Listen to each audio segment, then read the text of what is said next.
positive thinking won't let you do anything.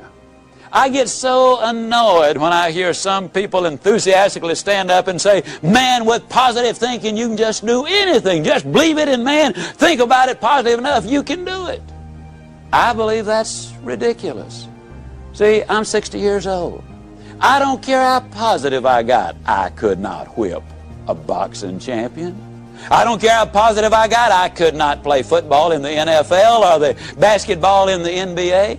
I don't care how positive I got. I couldn't perform major surgery on you and have you live. Nor could I give you a lecture on nuclear physics. Positive thinking won't let you do anything, but it will let you do everything. Better than negative thinking will. Now, I know that for most busy people, getting regular exercise is about as easy as climbing Mount Kilimanjaro. But it can be done. You've just got to have a plan. You've got to set some goals, because it's just as difficult to reach a destination you don't have as it is to come back from a place you've never been. Unless you have definite, precise, clearly defined goals, you will not realize the maximum potential that lies within you. And this applies to every aspect of your life, not just to exercise. Now, here's some steps you can take towards that end. First, identify your goals, and next, set a deadline for reaching them. Make a list of obstacles you have to overcome to reach your goals. Identify the people who can help you overcome those obstacles, and make a list of skills you have and those you need to achieve your goals, and then develop a plan. Now, a word about goals themselves. There are 7 different kinds of goals. There are physical, financial, spiritual, career, family, mental, and social. And these 7 types of goals share several characteristics. First, to be effective, they must effect change. We must have some big goals, because thinking big creates the excitement necessary for accomplishment.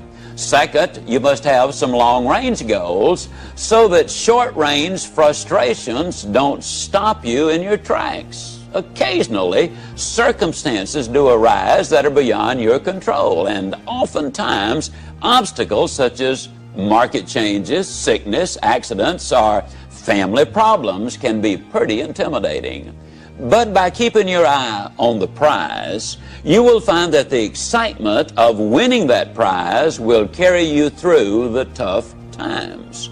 Third, if you don't have daily objectives, you qualify as a dreamer and not as a doer.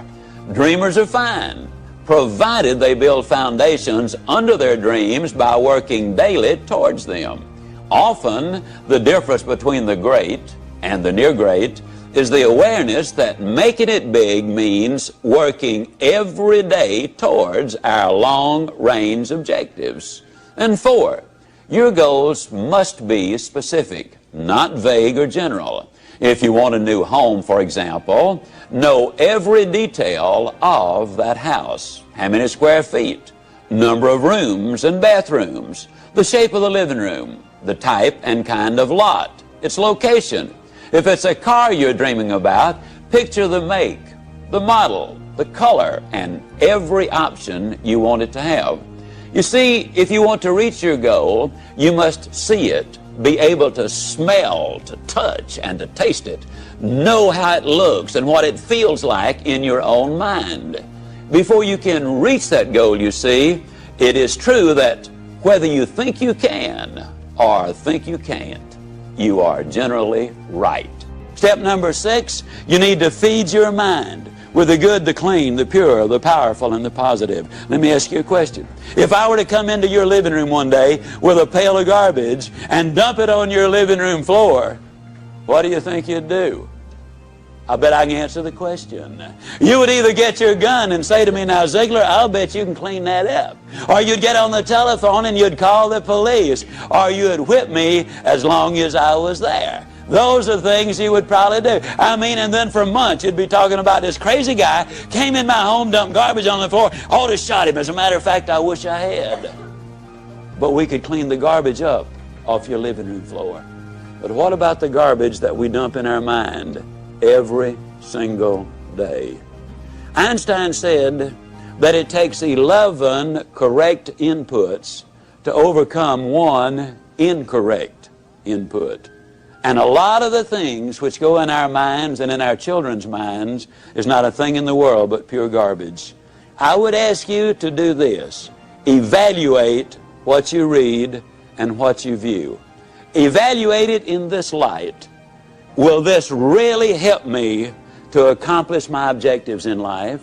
Or is this going to be a deterrent to me accomplishing my objectives in life?